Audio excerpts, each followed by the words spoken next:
Hello. Yes sir.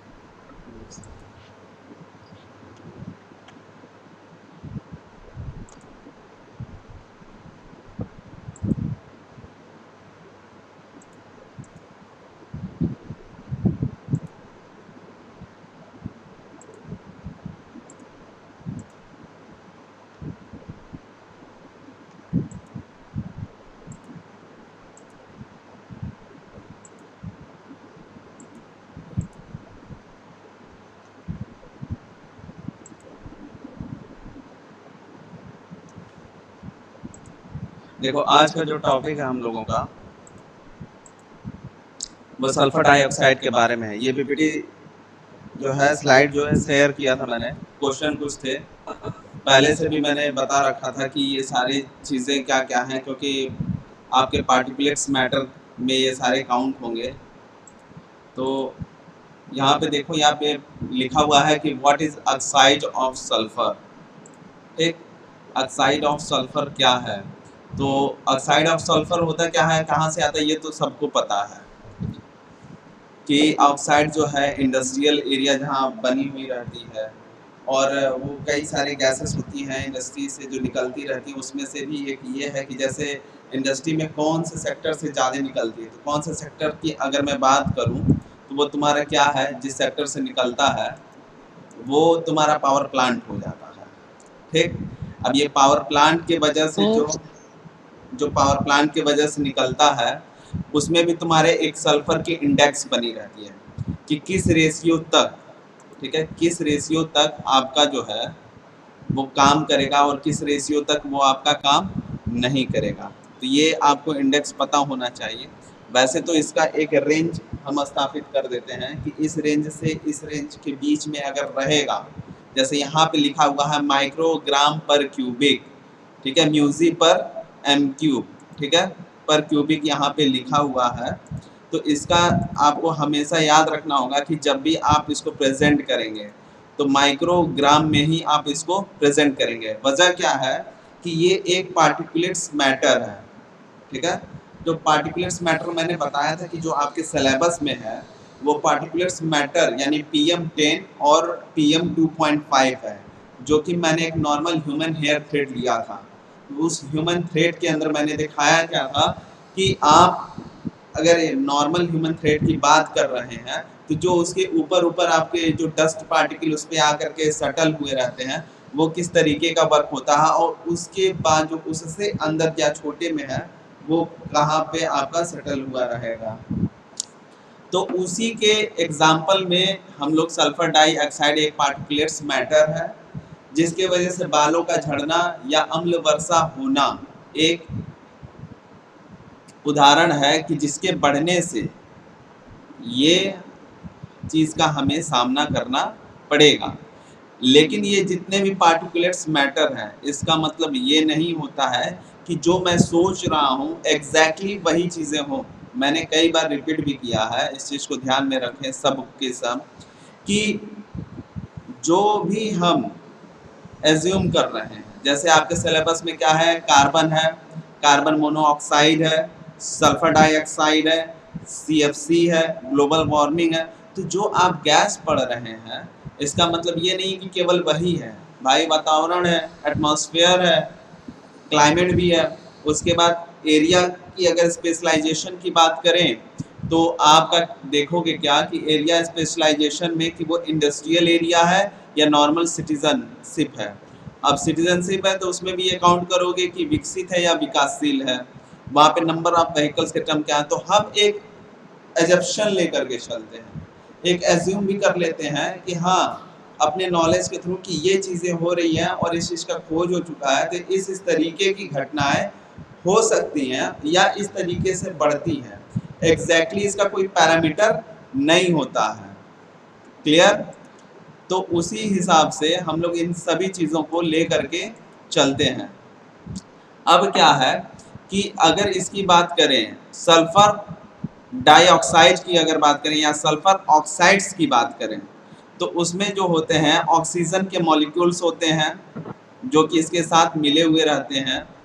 ठीक, ये lower atmosphere में भी आपको मिल जाएगा। लोअर एटमॉस्फेयर का मतलब ये होता है कि जो आपका ट्रोपोस्फेयर है, सारी गैसेस वहीं पे आकर के अटकती हैं, ठीक है। तो लोअर स्ट्रक्चर का मतलब हो गया आपके ट्रोपोस्फेयर की बात कर रहा है, ठीक है। और ये कलरलेस भी होता है, इसका कोई कलर नहीं होता है। जब कलर ही नहीं होता तो हम देख क्या पाएंगे, मतलब हम देख ही नहीं सकते। वैसे भी ये माइक्रो में चल रहा है, वैसे भी नहीं देख सकते हैं।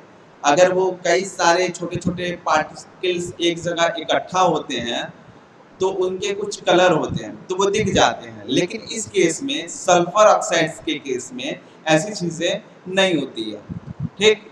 उसके बाद से अगर इसकी टेस्ट और स्मेल की बात करें तो जो उसका रेंज है वो 1000 टू 3000 माइक्रोग्राम पर क्यूब मीटर पे होता है, माइक्रोग्राम पर क्यूब मीटर, ठीक है ना। तो 1 मीटर की रेंज में आप लंबाई ले लीजिए, चौड़ाई ले लीजिए और या उसकी गहराई या जो भी आप ले लीजिए, तो अगर इसके रेंज में अगर देखा जाए तो वो 1 से 3000 के बीच में, तब आपको हल्का हल्का कुछ स्मेल कर सकता है या उसके कुछ इस तरीके से, ठीक है, टेस्ट कुछ मिल सकते हैं जब वो एक जगह पे एक्यूमुलेट हो। सेकेंड क्वेश्चन है what is the main source of sulphur oxides, ठीक है। तो देखो अगर आपसे मेन सोर्स पूछता है या मेजर सोर्स पूछता है, ठीक है, तो सबके एक ही सोर्स होते हैं। बात को समझना जरा यहाँ से, क्योंकि कंफ्यूजन ज्यादातर लोगों को हो जाता है। देखो किसी भी चीज की फसाद की जड़ एक ही है, वो है आपका फॉसिल फ्यूल। उसके भी कई सारे स्टेप हैं, कई सारे लेवल हैं, वो स्टेप डाउन हो करके बढ़ते जाता है और घटते जाता है, क्लियर है।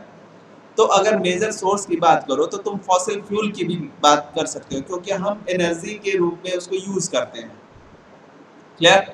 अब होता क्या है कि इस फॉसिल फ्यूल से कुछ क्रूड ऑयल्स होते हैं जिसमें से आपको पेट्रोलियम मिलता है, डीजल मिलता है, केरोसिन मिलता है, इवन आपको चारकोल भी प्राप्त हो सकता है, ठीक।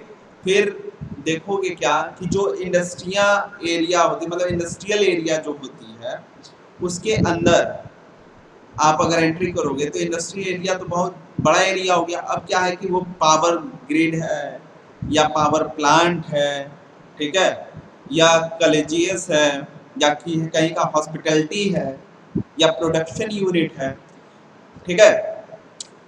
तो वहां पे किस तरीके से एनर्जी को हम लेते हैं, बनाते हैं और यूज करते हैं, उसका परफॉर्मेंस क्या है, तो एक एग्जाम्पल लेते हैं जिसके हिसाब से हम इस चीज को आगे बढ़ाते हैं। आगे बढ़ाने का मतलब यहाँ पे ये है कि जैसी आपकी कंजप्शन होगी, जैसी आपकी खत्म हो गई, जैसा आपका मार्केट की नीड होगी, नेसेसिटी होगी, उस हिसाब से आप उसको प्रोडक्शन का प्रोडक्टिविटी जो है बढ़ाओगे। तो उसके लिए आपको एनर्जी चाहिए। अब इलेक्ट्रिक एनर्जी से कितना हम काम कर सकते हैं ये भी पता है। लोग क्या करते हैं कि हीट ट्रीटमेंट के थ्रू एनर्जी को अपना हिसाब किताब में लाते हैं, क्लियर हो गया।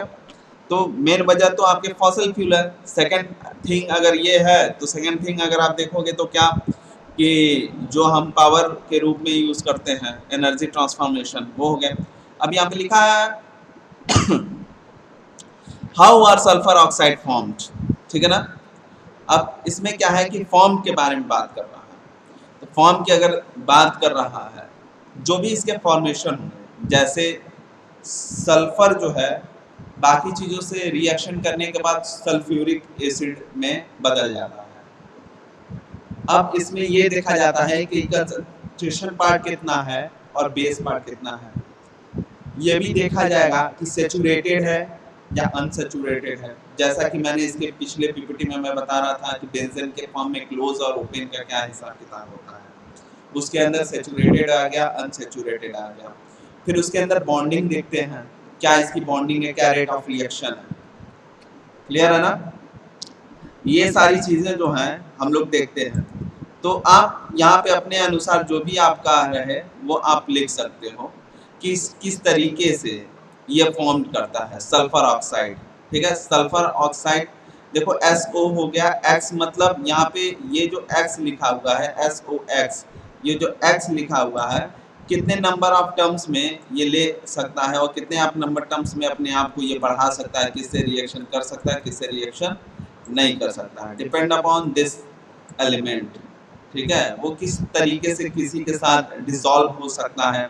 अब ज्यादातर डिसॉल्व होने के केस की अगर मैं बात करूं तो डिसॉल्व कहाँ कहाँ हो सकता है, वाटर में हो सकता है एक, क्योंकि वाटर में जाकर के हो सकता है, जो एक मीडियम हमारा बनता है, अगर मीडियम की बात करें तो एयर एक ऐसा मीडियम है जो इसके ट्रांसपोर्टेशन का काम करता है।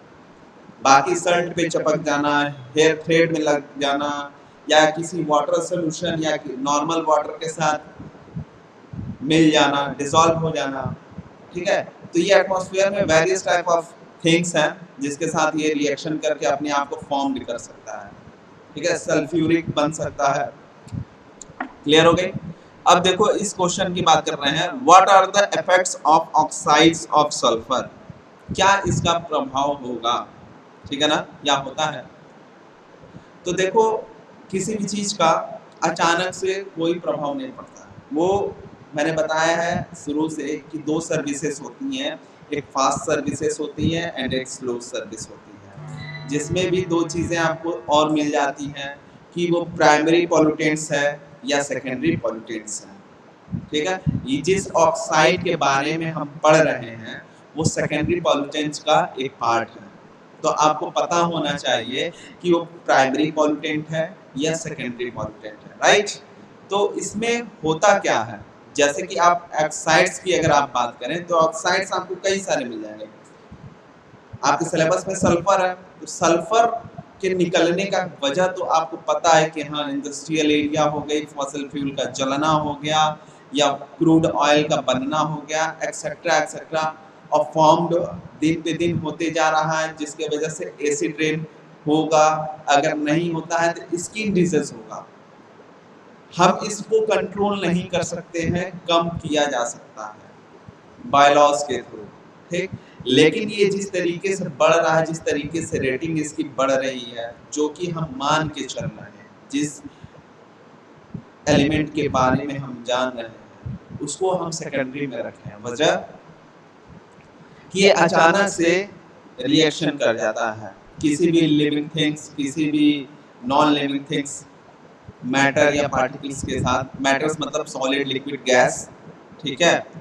अब चाहे वो गुड कंडक्टर हो या बैड कंडक्टर हो, डजंट नॉट मैटर है, इफेक्ट कितना दे रहा है ये इस पर। तो अगर ह्यूमन एक्टिविटी की बात करें, जो रोज की दिनचर्या है, उसमें आपको क्या देखने को मिलेगा कि अगर हम इंडस्ट्रियल एरिया में हैं और हमने उस इंडस्ट्रियल एरिया में रह करके घर बनाया है, ठीक है, उस इंडस्ट्रियल एरिया में रह करके जो घर हमने बनाया है, वो बनाने के बाद, ठीक है, वो चीज बनाने के बाद अलग से हम अपने घर में ऐसा कौन सा सेटअप डाले हैं जो हमारे यहाँ के ऑक्सीजन की जो रिक्वायरमेंट है उसको कुछ हद तक बैलेंस कर सकता है, ठीक। इस चीज को देखना रहता है। जैसा कि मैंने बताया था कि कुछ ऐसी चीजें होती हैं जो कि इंडोर प्रॉब्लम होती है और कुछ आउटडोर प्रॉब्लम होती है, लेकिन प्रॉब्लम होती जरूर है। अब आप उसको किस तरीके से सेटल डाउन कर रहे हो depend upon your choice, clear. तो अगर ऑक्साइड्स की बात करें या किसी भी चीज में बात करें तो देखो वो कॉमन सी चीजें जो सबके अंदर मिलेगा, बस किसी में एक्स्ट्रा ऐड हो जाता है। जैसे इससे पिछले कार्बन और हाइड्रोकार्बन की मैंने जो चीज बताई थी उसमें मैंने क्या बताया था कि कार्बन के वजह से शरीर में या हाइड्रोकार्बन की वजह से, क्योंकि हमारे ब्रेन को 22% ऑक्सीजन की जरूरत होती है और हमें कार्बन मिलता है, कार्बन मिलने की वजह से सर का भारी हो जाना या टेंशन लगना या कुछ अच्छा न लगना, हेडेक होना, इस तरीके का। और ऐसा नहीं है कि वो बाकी ह्यूमन ऑर्गन्स के ऊपर इफेक्ट नहीं डालता है भाई। जब ब्रेन फंक्शन प्रॉपरली वर्क नहीं करेगा तो ब्रेन फंक्शन काम ही नहीं कर रहा है तो बाकी ऑर्गन तो इफेक्ट होने हैं ना, ह्यूमन ऑर्गन। तो इसी तरीके से अगर सल्फर डाइऑक्साइड्स की बात करें तो इसी तरीके के कॉमन फैक्टर आपको मिलेंगे। क्या सल्फर डाइऑक्साइड्स है तो सांस लेने में दिक्कत होगा, लंग्स में प्रॉब्लम हो जाएगा, आंखों में चुभन होगी, इरिटेशन, वजह भाई सल्फर से यानी स्किन की दिक्कतें।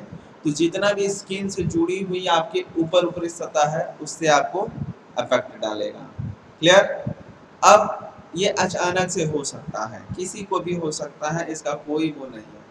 ज्यादातर अस्थमा जो लोगों को होता है, ऐसा नहीं होता है कि सांस फूलने की जिनको बीमारी है उसका कारण सल्फर ऑक्साइड्स है।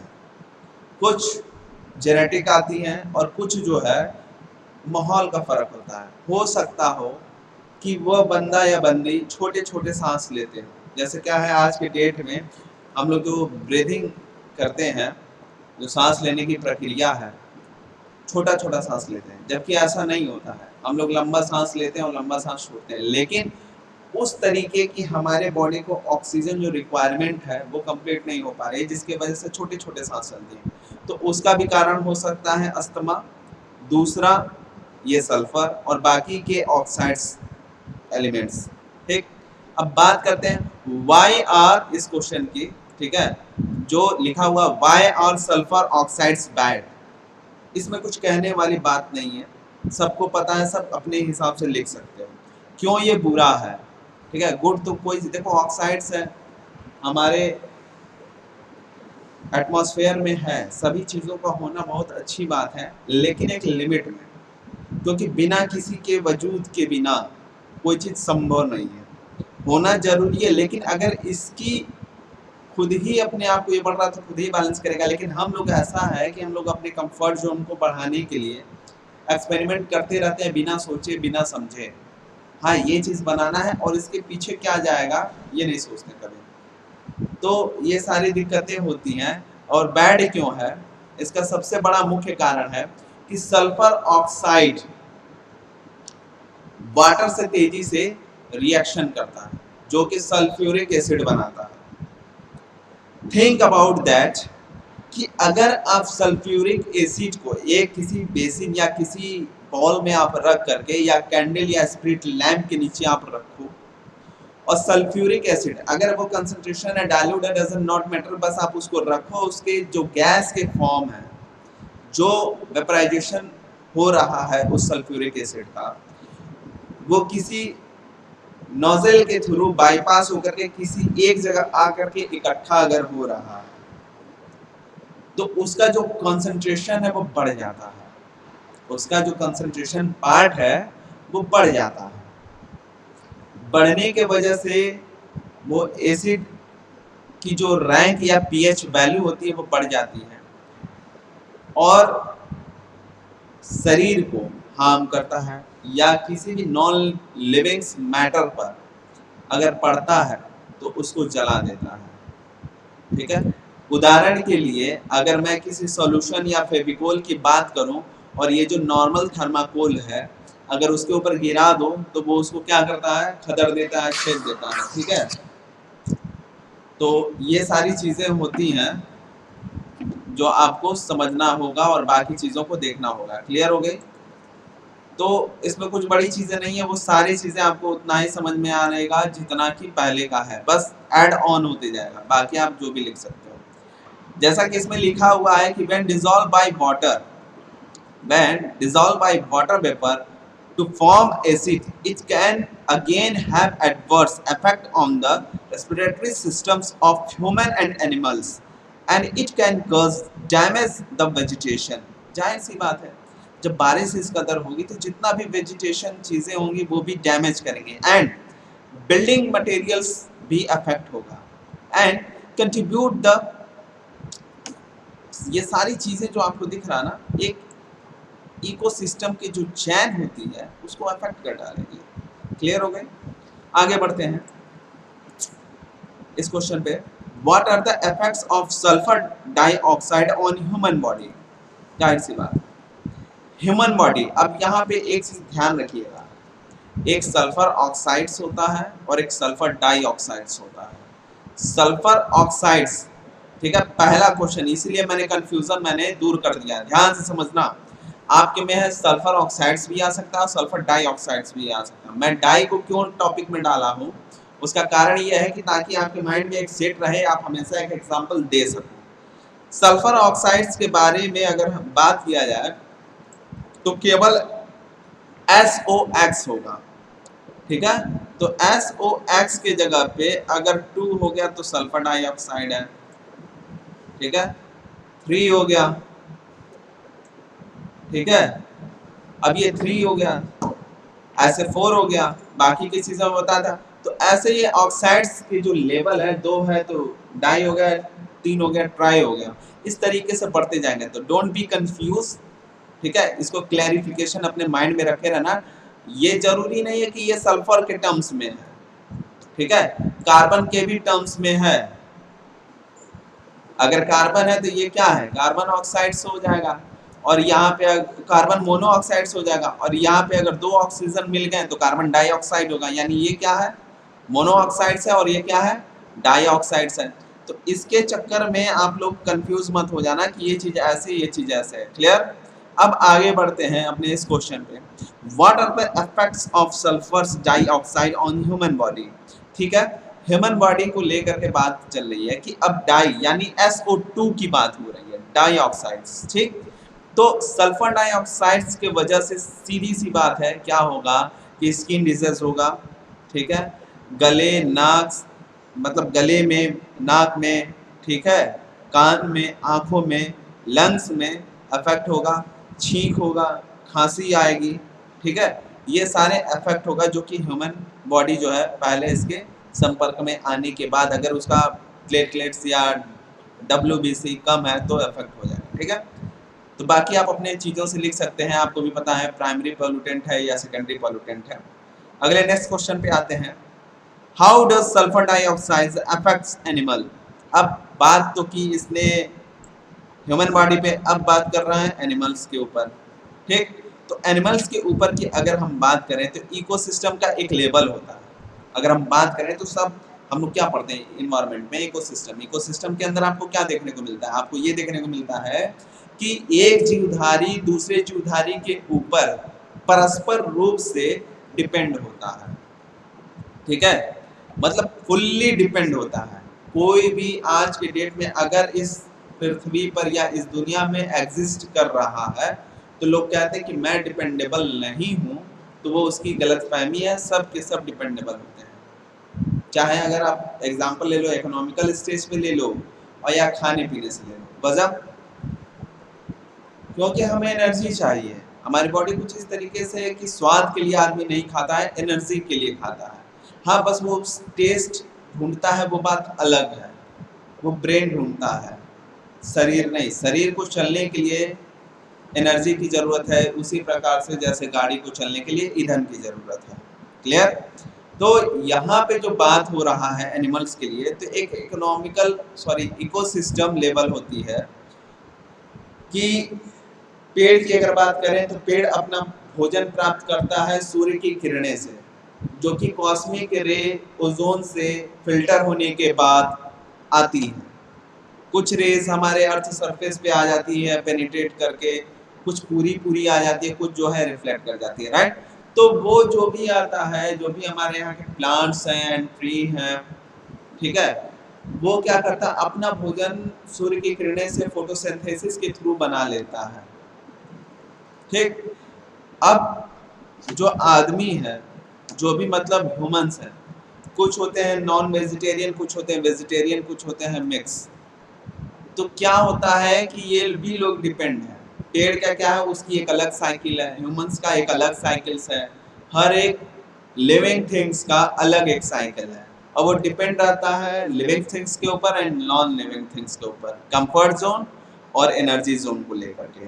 याद रखिएगा, 2 चीजें नया मैंने बोला है, क्या बोला है, comfort zone and energy zone. Clear. अब नेक्स्ट क्वेश्चन की अगर मैं बात करूं, ये तो आपको समझ ही में आ गया होगा कि किस तरीके से आपको ये देखना है और करना है, ठीक है। तो यहाँ पे क्या है कि अब आपका जो क्वेश्चन है, how can we reduce sulphur dioxide, कैसे हम सल्फर डाइऑक्साइड्स को कम कर सकते हैं। यहाँ पे ध्यान देने वाली बात ये है कि ये SO2 की बात कर रहा है, न कि सल्फर ऑक्साइड्स की बात कर रहा है। क्लियर, ठीक। तो देखो, कई सारे सिस्टम हम लगा सकते हैं, ऑडिट कर सकते हैं, ये अपने अपने सोच के ऊपर डिपेंड करता है, अपने अपने सोच के ऊपर डिपेंड करता है कि हम कर क्या सकते हैं। अटेंडेंस आप लोग भेज दीजिएगा। अपने अपने सोच के ऊपर डिपेंड करता है कि कैसे कम करना होगा।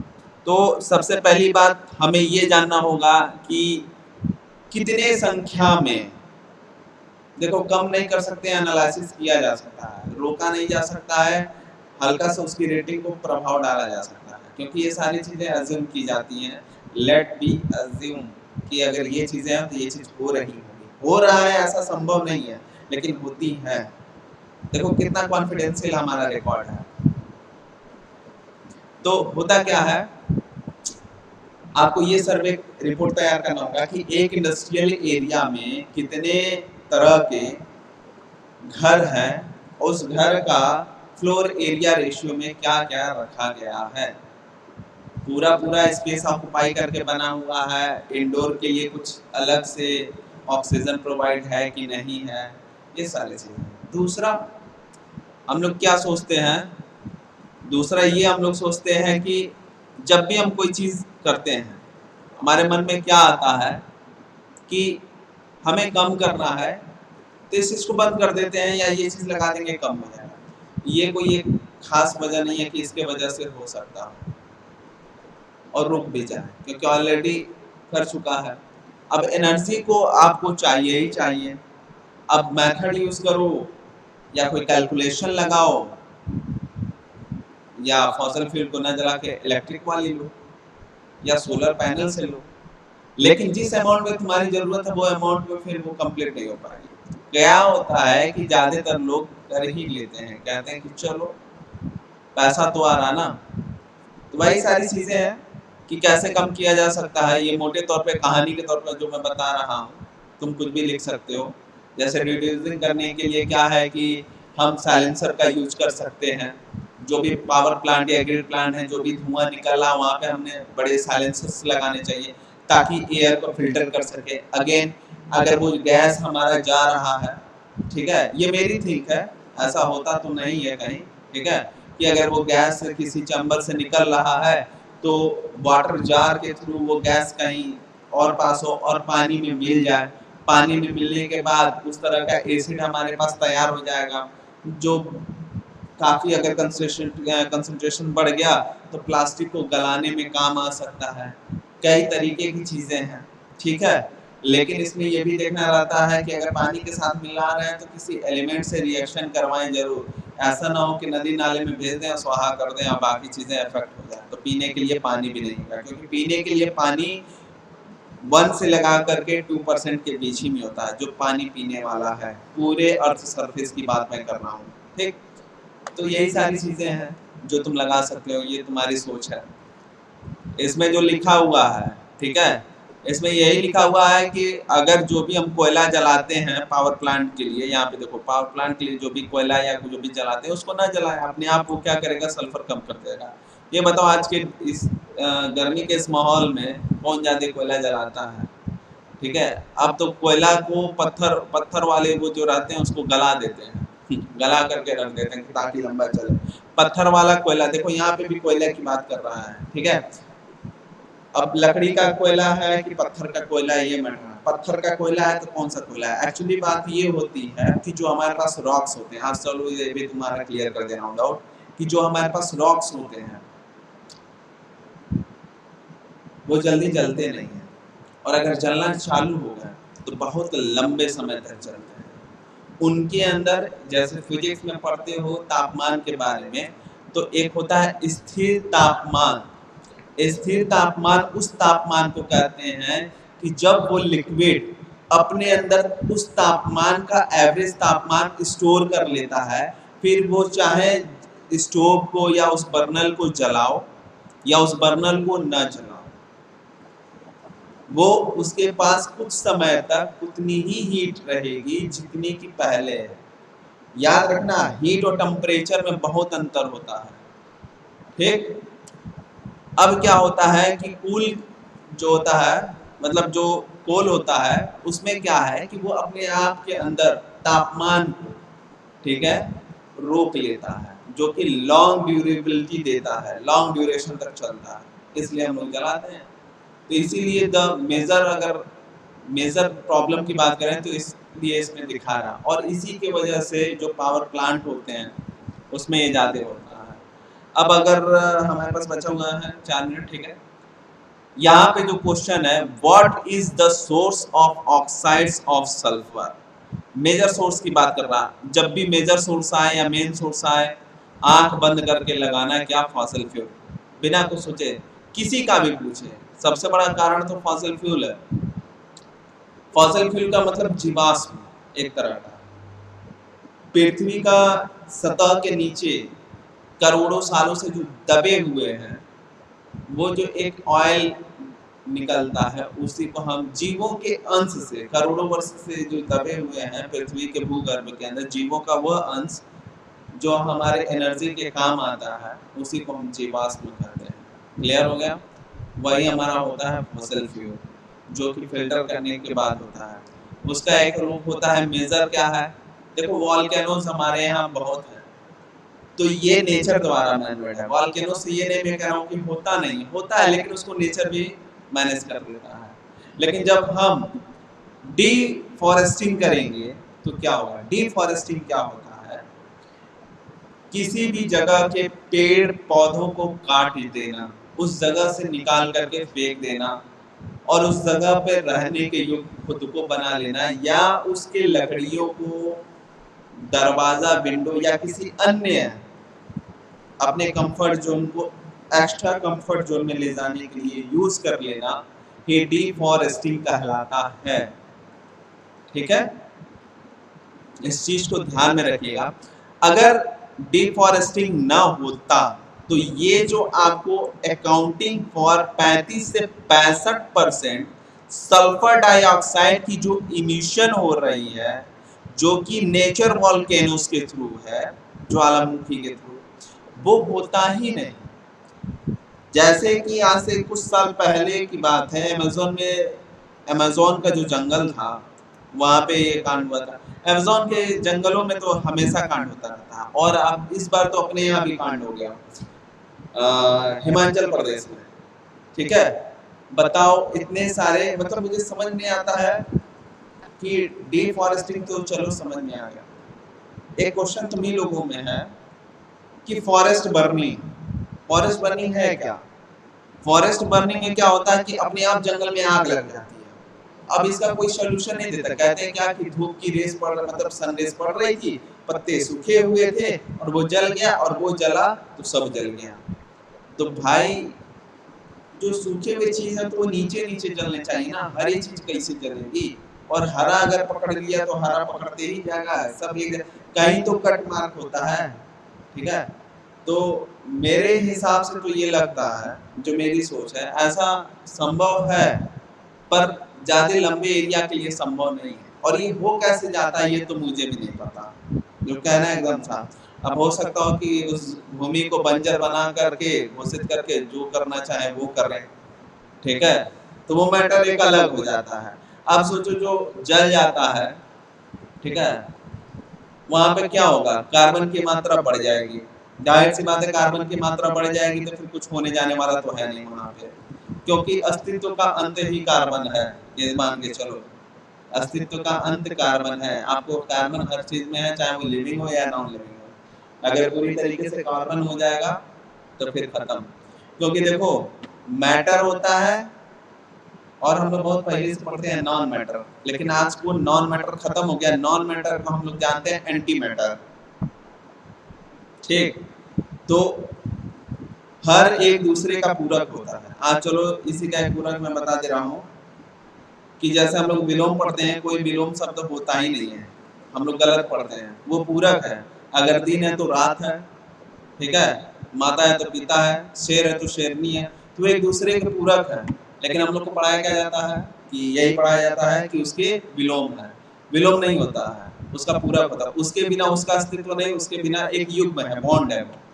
तो इसी तरीके से वहां पे जो कहते हैं बर्निंग फॉरेस्ट वाला हिसाब किताब, वो भी मुझे समझ में नहीं आता कि कैसे वो जल जाता है, क्योंकि जो उसके पूरक है, जो उसके कॉम्प्लीमेंट है, ठीक है, और जो उसके साथ यूज होता है, वो तो हो ही नहीं सकता, वो पॉसिबिलिटी ही नहीं दिखाते। लेकिन तभी क्या है, कितने लंबे में गया है।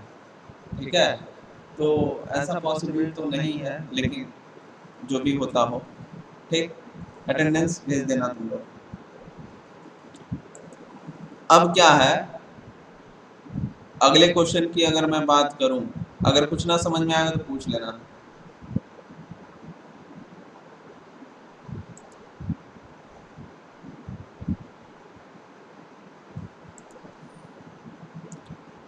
अगले क्वेश्चन की अगर मैं बात करूं, एक सेकंड,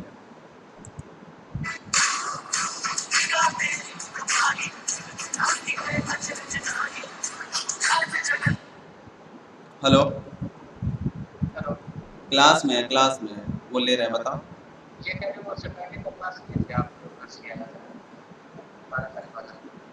अभी मैं देख करके बताता हूँ, ले लो, तुरंत जरूरी है। अच्छा 2 मिनट दे दो, बस खत्म होने वाला है।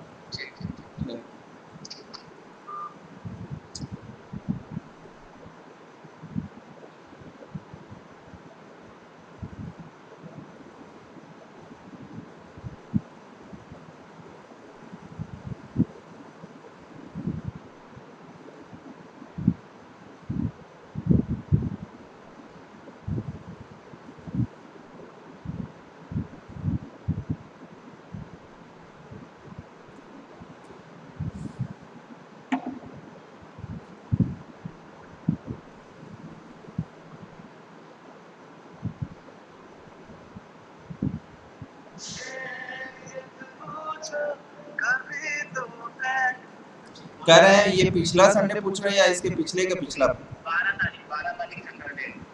नहीं नहीं नहीं नहीं, 12 नहीं, रुको 1 मिनट, सैटरडे मैं तो सोमवार को आया हूँ ना, तो सोमवार को नहीं नहीं नहीं नहीं, उस दिन का मेरा तबीयत खराब था ना भाई मेरे। ठीक ठीक।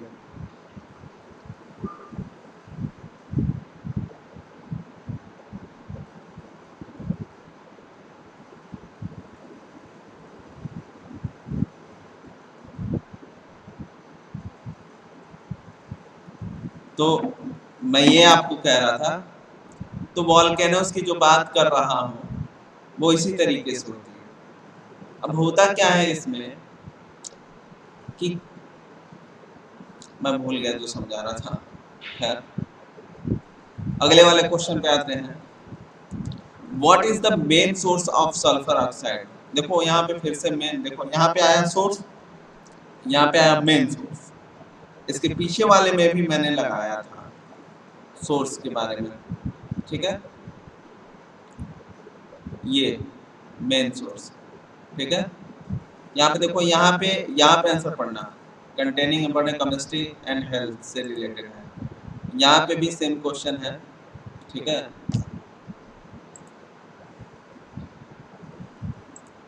एक ही क्वेश्चन 2 बार हो गया, ठीक। तो देखो यहाँ पे क्या है, नेचर सोर्स अगर की बात करोगे, ठीक है, कोल्स की, तो क्या है, फॉसिल फ्यूल आपको मिलेगा, बता तो दिया ही हूँ। अगला देखते हैं, what are the 3 source of sulphur? देखो अब ना यहाँ पे कोई ऑक्साइड है और ना ही कोई डाई ऑक्साइड है, दोनों नहीं, यहाँ पे केवल और केवल क्या है, सल्फर है।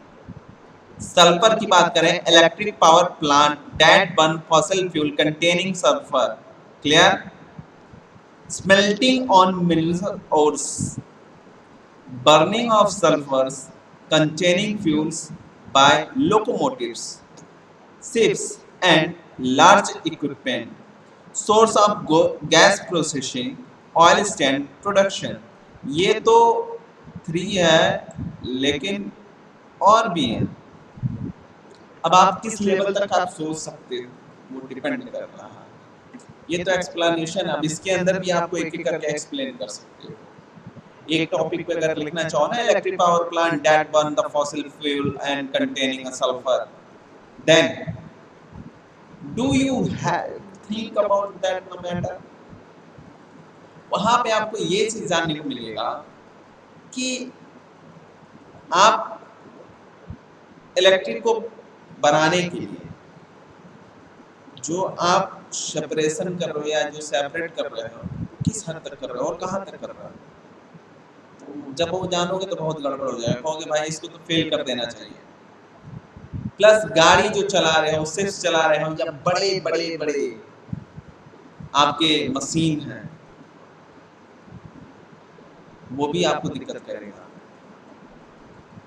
जो सोर्स गैस प्रोसेसिंग है, एक गैस को दूसरे को गैस में मिलाने के लिए और सारी सल्फर आपको मिलना ही मिलना है। ऑयल का कुछ भी काम करो मिलेगा, पक्का मिलेगा, बच के कहाँ जाओगे।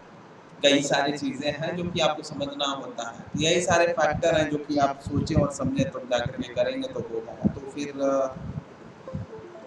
अगर कोई आपको दिक्कत हो तो आप बताएं, गाना समझ में आ रहा हो। क्लियर? तो आज हम यहीं पे रोक रहे हैं, बाकी जैसा होते जाएगा हम बताते जाएंगे। तो कोई क्वेश्चन होगा तो बिल्कुल आप पूछ लीजिएगा, ठीक है?